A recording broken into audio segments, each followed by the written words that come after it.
They're the Conbini boys. They're the Conbini boys. They're the Conbini boys.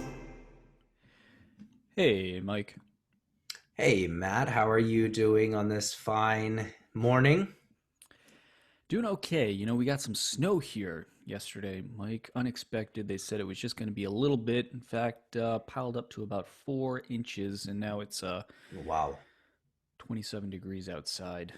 Um, so, winter has arrived here in Cambridge. How are things over in Kanazawa?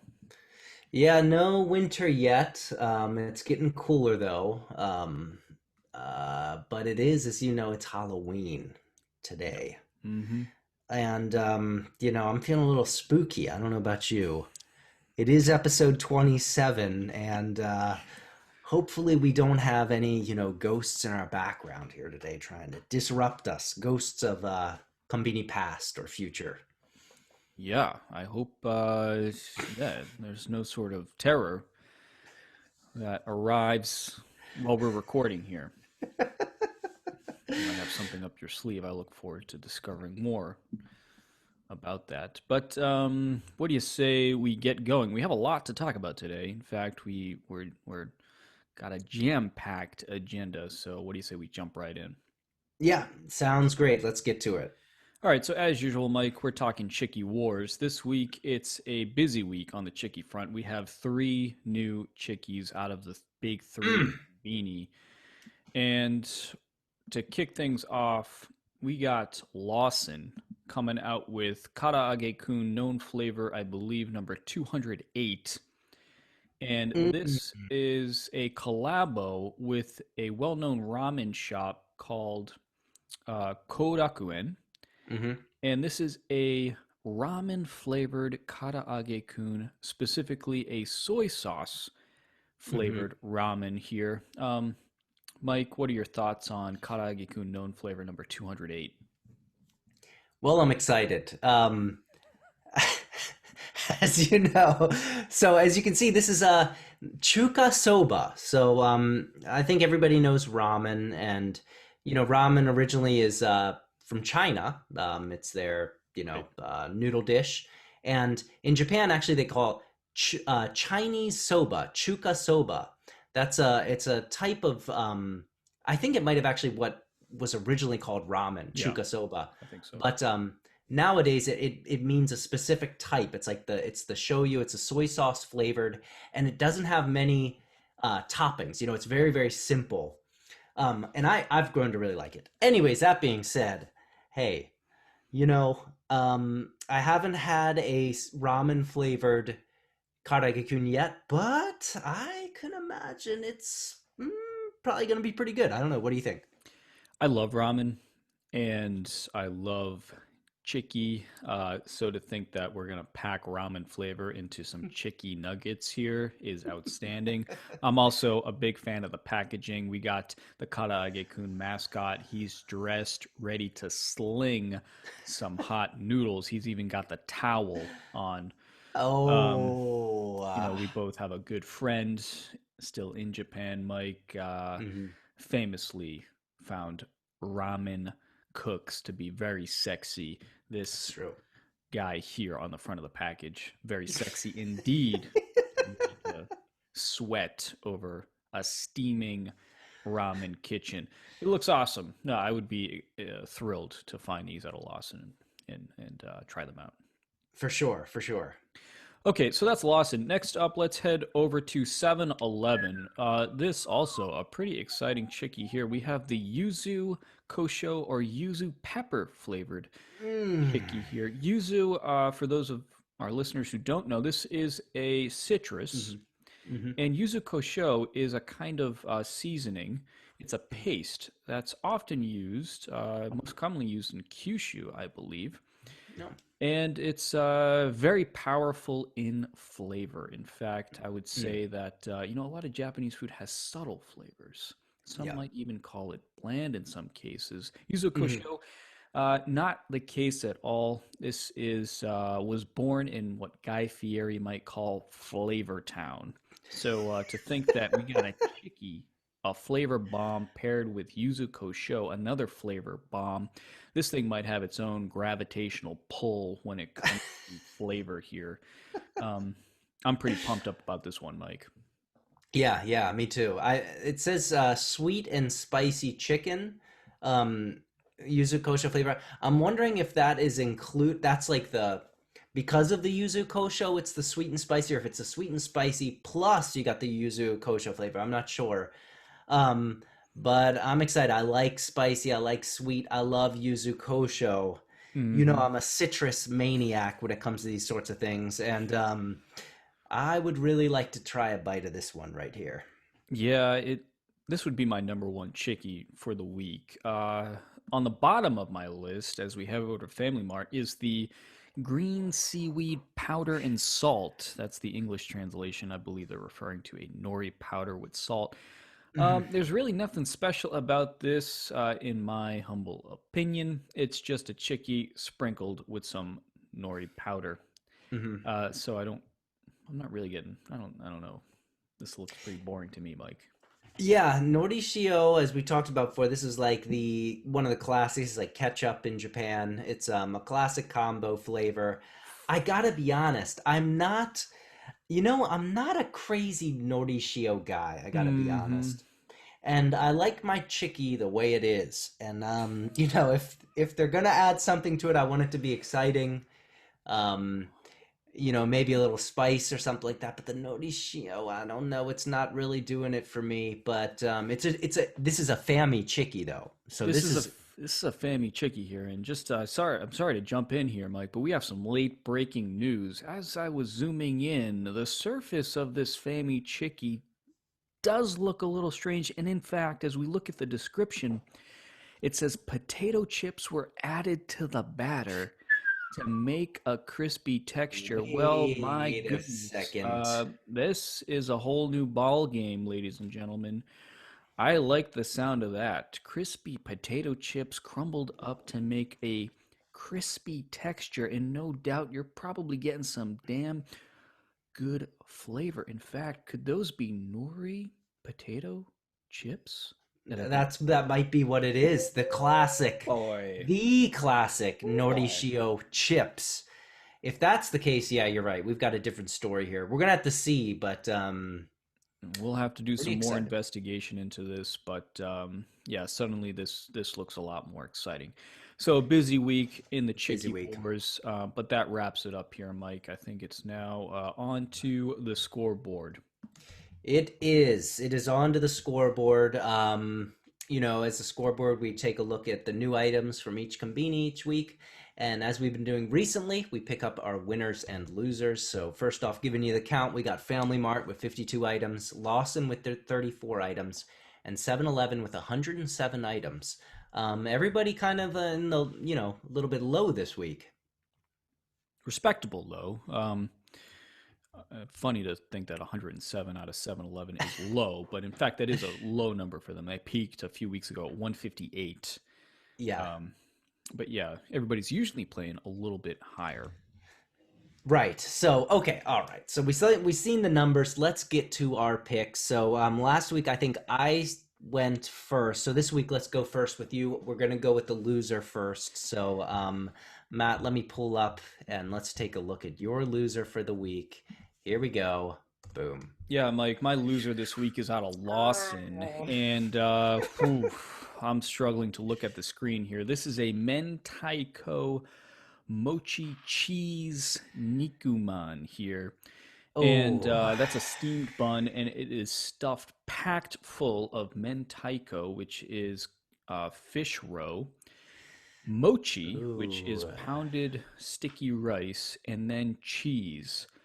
You know, Mike, I watched It last night with Karen. You know, it's Halloween, and as we Right, right. learning about that, but the whole premise of It is it turns into your worst fear right Mm. before a clown comes to bite your face off. No doubt, if it were approaching me, this is what it would turn into. This Mentaiko Mochi cheese Nikuman, I would see Oh, it split open, staring me right in the face. I'd pee my pants, and then a crazy clown would bite my face off. That's how that would go. This is my worst nightmare here. yeah. I saw this and I thought this might be what you would pick up. Yeah, I agree. This is a grotesque amount of mentaiko. There's no reason you need this much.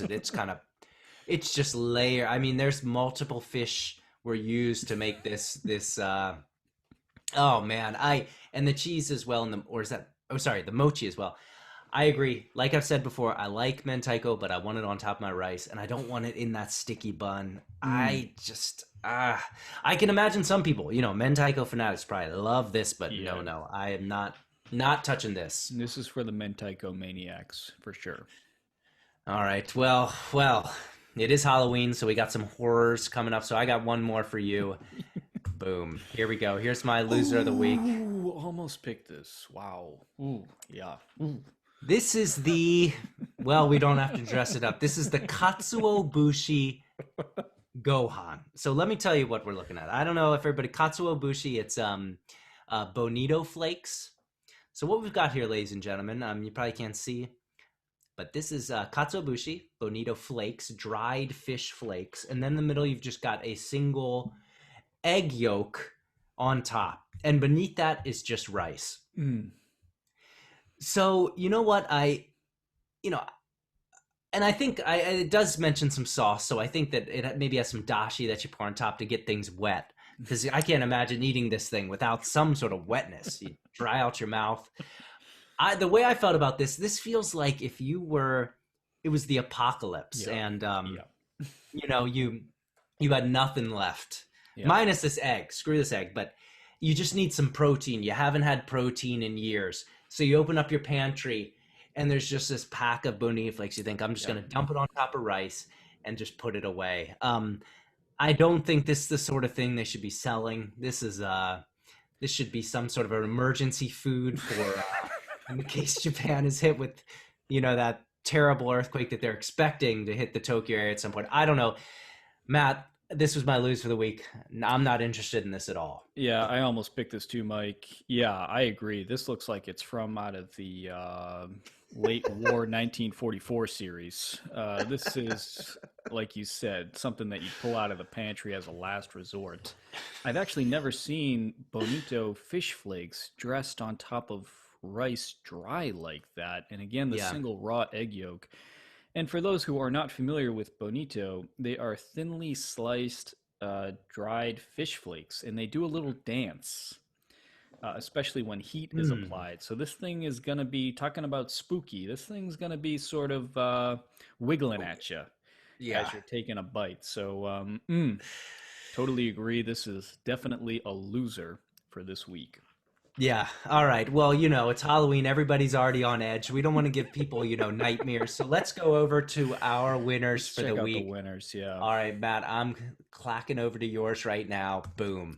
Yeah, this one Oh, is, I yes. mean, so, okay. This is the Haagen Dazs Quattro Formaggi crispy ice cream sandwich here. Oh, So let's just frame up what the Haagen Dazs crispy sandwich. This is one of the legendary items yeah. at the Conbini. So it's a crispy cookie, a saku crispy cookie, thin wafer, kind of airy, very crispy, shatters when you bite into it. Mm. And then it's got Haagen Dazs ice cream, a lot of it creamy, thick, rich, in this case, four cheese ice cream with a bit of honey, it says, Mm. sandwiched in between those crispy wafer cookies. Mike, this is a premium dessert, 318 yen. I remember, Hey, we were living in Japan, weren't making the big bucks. I would, no. search under my couch cushions, my futon, scraping away for a few yen so I could treat myself a few times a year to the Haagen Dazs crispy ice cream sando. Oh, yeah. And this four cheese just looks outstanding. Yeah, no, this is the premium ice cream at the Conbini for sure. And it has been for a long time, like you said, for Yeah. years. Um, I love it. It's one of my favorites, but like you said, it's only on rare occasions, maybe an anniversary. maybe your birthday. It's a premium price, but it is so good, and every bite is really good. The only thing I'll say is, I really wish they would have used a better, example here. Like, Yeah, what's going on here? Kind of yeah, gotta. I What's agree. that about? 7-Eleven continues to struggle with photographing their own products in people's faces. Yeah, not sure why. Yeah, okay, this is 7-Eleven. That makes sense. Yeah, yeah, I was gonna say. They just pick anyone out. To be fair, it's kind of, it's truthful. This is maybe what it looked Yeah, like, it's but like they took it on an iPhone 5. What the hell is going on there? all right, Matt, thank you. I'm starting to calm down a little bit after seeing this one, Good, and I good. hope Yeah. this next one's gonna calm me down too. Here's my winner for the week. Boom. Nothing Ooh. fancy. We've got the green salad bowl with chili meat and chicken. This is a Cobb salad, ladies and gentlemen. Let's see what we've got here. We've got lettuce. We got chili. We got some chicken. We got What some is sort that? of rice or something there. We got some tomatoes. We got the eggs, and we got the Mm. salad dressing. Matt, Ooh. you know, recently my diet has not been great, and I got to tell you, Mm. I'm having some health problems because of it, and I'm trying to eat better, and I'm thinking, hey, if I want to go and get something that's healthy but also pretty beefy, I really like this. Whoa, uh-oh, Sorry about that. Drop my this is phone. it is Halloween after Halloween. all. So I'm pumped about this. It just looks great, and it looks like comfort food and something that might be healthy and tasty as well. And this is from 7-Eleven as well. Yeah, this looks great, Mike. I will say it's a generous use of the word green. There isn't a whole lot of green here. I see a lot of white, see a lot of red, yellow. Not a lot of green. I see pink. Um, yeah, that is a big pile of stuff on top of a little bit of lettuce. That is outstanding. Yeah, no Yeah. better way to freshen up physically and mentally than a Yes. green salad bowl. Outstanding choice. All right, Matt. Well, that wraps us up for the week. Yeah, and next I think we're going on to our main story. Yeah, we're going into our main story this week, Mike. And this week we're talking about 7-Eleven. They have, I guess it's not a new series, but it's something that we're Hmm. just picking up on. This is 7-Eleven recipes. So, what 7-Eleven has been doing is on their website posting recipes that you can make using 7-Eleven products. Hmm. And Hmm. they feature one about, once a week or so. And what we're going to do today is I've selected one of these recipes. I'm going to list the ingredients for Hmm. you, Mike, and then Okay. you do your best to guess what exactly this recipe makes because Okay. it's not always so clear. So, okay, All so what right. we got here, again, this is all from 7-Eleven. We got Okay. a loaf of bread. Okay. We have cheese chickua, which is cheese stuffed fish cake, Hmm. mayonnaise, Mm. tsuyu, which is a sort of seasoned kind of soy sauce broth, dashi broth. We have canola oil, and then we have some pickled ginger, some beni shoga. So we have a loaf of bread, cheese, chikua, mayonnaise, tsuyu, seasoned dashi, canola oil, and beni shoga. What do you think that makes? Tell us what you're thinking. What? All right. Let me. All right. So my first instinct was some sort of like pickled salad or like Yep, some sort of like sure. salad because Yep, of the chikua and sure. The ginger. the the shoga, and then you said it was canola oil, and the bread gets me. The bread. The bread gets me. And Yeah, bread's tough. The all bread is right. tough. All right, I'm thinking some sort of like not focaccia. What do you call it where you toast the bread and on A top you panini or something. panini or something like that. Panini. That's really all I can imagine. How did I do? Yeah, you're not so far off. This is actually, Mike, this is a cheese fried Chickua rolled sandwich here. So it's a fried Chickua fish cake that has been rolled up inside of the bread. I can't imagine anybody has ever made this ever. But the the team at 7-Eleven has and is featuring this on their website somehow. So it's a few easy steps. You fry the Chickua up in Hmm. the canola oil. You then put it on top of a slice of bread, and then Hmm. you roll the bread up to create Hmm. that shape, and then you slice it, and then you just stuff that boy down. And Okay. actually, I'm not sure where the suyu comes into play here. Maybe that's a dipping sauce. Ah, yes, that is a dipping sauce. Ah, Mayonnaise and suyu flavored dipping sauce. That's what that is. wait, and this is deep fried? This is deep fried. Yes, that's right. Wow. Okay. All right. In that case, interesting. I I don't want it. I mean, that's not up my alley. But I don't know. Is this are you a Chickua guy? Are you a deep fried Chickua I guy? like Chickua. Yeah, Oh. yeah, I do.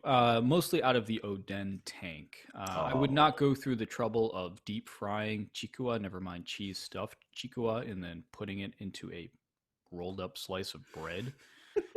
Uh, but no, I do like Chickua. So anyway, that's the little news main story here. 7-Eleven. If you are in Japan and want some home cooking, that's Hmm? also convenient and interesting. Check out 7-Eleven's website and the recipes that they're featuring. They do have a nice step-by-step photographed instruction for you to do. Um, okay, Mike, let's move on here onto my favorite segment. This is At the Gemba with Mike. Gemba, the place where the action happens. Mike, you're in Japan where all the action is. What do you got for us this week of Hmm. product reviews? All right, Matt. Well, I'm sorry. I know that we were getting into the spooky mood and then we were feeling, better, feeling lighthearted. Now we're back.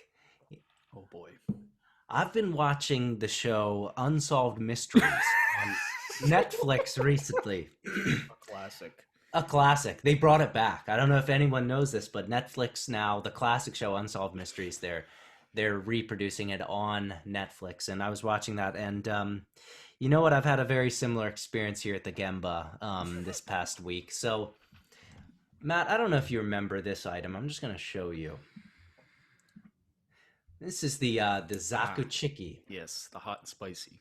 The hot Yes. and spicy Zakuchiki. Zaku meaning really super crunchy fried Crunchy. chicken. Yeah, it looks good. And we talked about this 2 weeks ago or so, and I think I told you this. Like I was so excited about it. I went out to my nearest 7-Eleven, tried to get it. They didn't have it. I thought, oh well. Mm. So then I went out the next week to a different 7-Eleven. They didn't have it. And I thought, what the Hmm. heck? I went back to that first 7-Eleven. They didn't have it. So then I'm starting to get nervous, and I just hit the old Route 8, the highway that runs all around Wow. Japan. And I just start driving, and I'm stopping at every 7-Eleven I can find. Do you have the Zakuchiki? Do you have the Zakuchiki? No. Do you have the Zakuchiki? No. I'm driving 4 hours. I finally get into a 7-Eleven. I say, "Do you have the Zakuchiki?" And this woman said, "I've never even heard of that."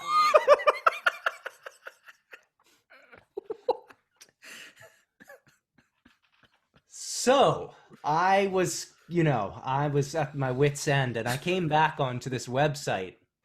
And you know what, Matt? The answer it was. I don't know if you ever seen the movie Usual Suspects. I have, yeah, yeah. Well, Kaiser Soze. Well, this is that sort of situation. Oh, You can see right wow. here, Wow. only sold in the Saitama area. So, unfortunately, I was not able to eat the Zakuchiki. I'd like to go to Saitama just to eat it. But in the meantime, I did Ah, try nice. the salt lemon karaage from 7-Eleven. Hmm.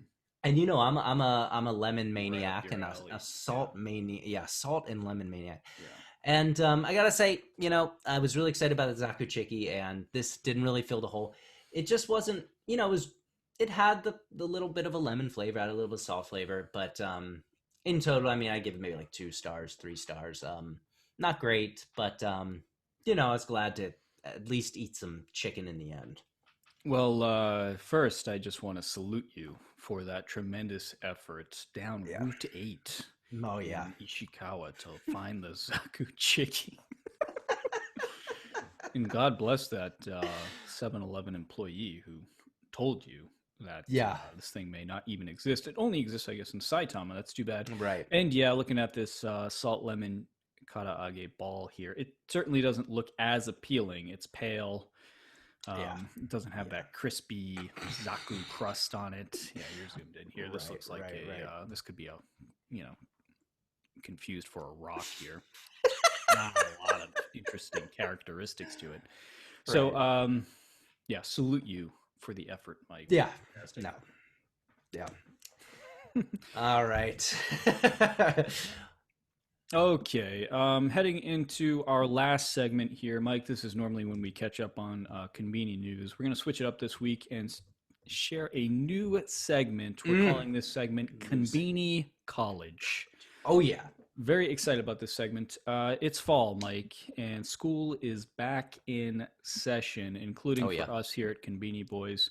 No doubt. We were introduced to a Conbini scholar who we've referenced a couple times now. This is Dr.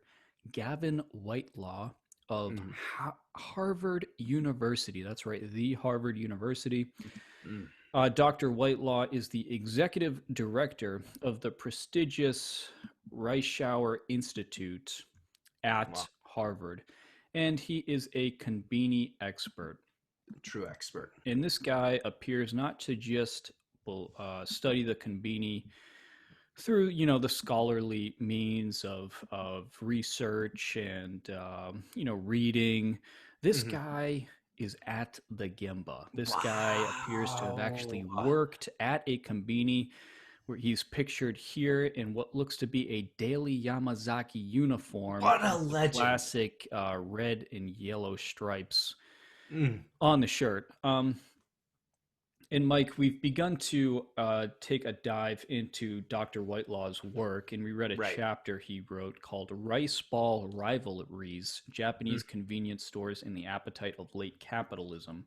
That provides an overview of the history of the onigiri rice ball and takes a dive into 7-Eleven and Lawson's history with the rice ball. But this week, we're going to talk about just the opening part of this chapter, which is the history of the onigiri. And Mike, I think you and I were both struck by first how old the onigiri is. It dates back to the Heian period, which was 794 to 1192 AD. The onigiri, it's over 1,000 years old. It's incredible. So anyway, Mike, what were your kind of takeaways from the first chapter here?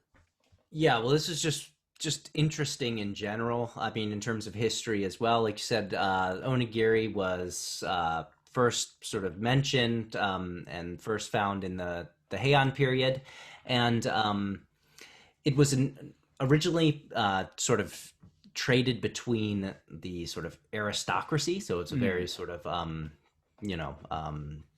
very special sort of food.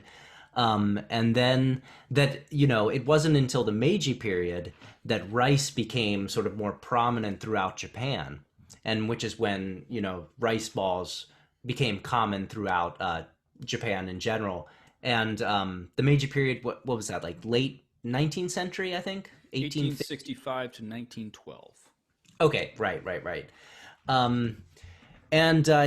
So he had the history in there, and then he was also talking about how, like, what the sort of position of the onigiri is in terms of like the sort of emotional attachment that people have to it, and how it's sort of like it's sort of tied so strongly to the like idea and the feeling of home in Japan. Yeah, and he quotes the famous animator Miyazaki Hayao. Who says the rice ball is infused with a kind of emotional magic powerful enough to humanize or rehumanize his story's animated characters. You see the rice ball featured in the Hmm. famous Spirited Away. Brings back to Yes. life one of the core characters in that film. Hmm. Yeah, the rice ball, it really is foundational to the home. It's much Hmm. more than a ball of rice. It's your mother's hands. It's the comfort of home, Hmm. all in a rice ball. But yeah, the idea. Well, another piece of history that I found interesting here was Hmm. where the wrapping comes from. You know, most rice balls would have Yeah. a nori wrapper around them. That was Right. actually structural originally because Hmm. they would mix the rice with things like beans and millet or vegetables, and so that would degrade the structural integrity of the rice, and so you'd have to wrap it. So they would use things like rice straw or large leaves, which have now become largely nori wrappers. Hmm. Hmm. Um, no, but yeah, it's a history that goes all the way back over a century, and Yeah. now the Conbini have taken the lead on Yeah. the rice balls. Yeah, and I think we're gonna go into it more. So this was just kind of the history of the rice ball in general. But we're gonna look at how that sort of ties in the Combini and the formation of the Combini. I think we're gonna look at that in the future. One thing that I did find interesting in the opening article, he said, so a lot of times people say like, people have no idea about like what people eat every day in Japan. Say like, do you eat sushi every day or something like that? Mm-hmm. No, I'd say like onigiri is probably like the core. Like everybody's eating, if you're just like if you're going out, if you're like going to school, if you're going to work, you're eating onigiri. Mm-hmm. And this article was from 2004, but this little quote really shocked me. 7-Eleven Japan alone sold 1.4 billion onigiri in 2003, the statistical equivalent of 8 rice balls for every Japanese man, woman, and child. That's just 7-Eleven. And that's 16 years ago. I was completely blown away by that. Blown up 1.4 billion rice balls. Yeah. And I know I was surprised at how quickly I became or fell in love with the onigiri when I was Yeah. actually not a huge fan of white rice, but you get so used to eating it. And then it's just such a great little snack and it's cheap. Mm. It's usually maybe 130 yen, Yeah. um, which is about buck 30. And you Yeah. can grab a nice quick snack to eat on the go. Hmm. Yeah, outstanding product, and looking forward to diving deeper next week and head back to Conbini College with Professor Whitelaw. Yeah. Sounds great. All right, Matt. Well, wouldn't you know it? I mean, that time flies when you're being spooked and having fun, So, everyone, I just like to thank you all again for listening as always. So, to our podcast listeners, everybody listening on Apple Podcasts or Spotify, please share and rate us. It helps people to find the show. To the YouTube viewers, also, please subscribe and leave a like. We really appreciate it. If you're following us on Instagram, Facebook, or Twitter, we really appreciate it. If not, please do, especially Twitter recently. We've been really active, and it's fun to interact with everybody there. If you have a Conbini memory, we actually have a number that you can call. And it doesn't have to be a Conbini memory. It can just be anything whatsoever. So it's 617-453-8207. Yeah, Matt, I think that wraps it up for the week. And yeah, just like to say thanks to everybody. And I guess I'll see you at the Conbini.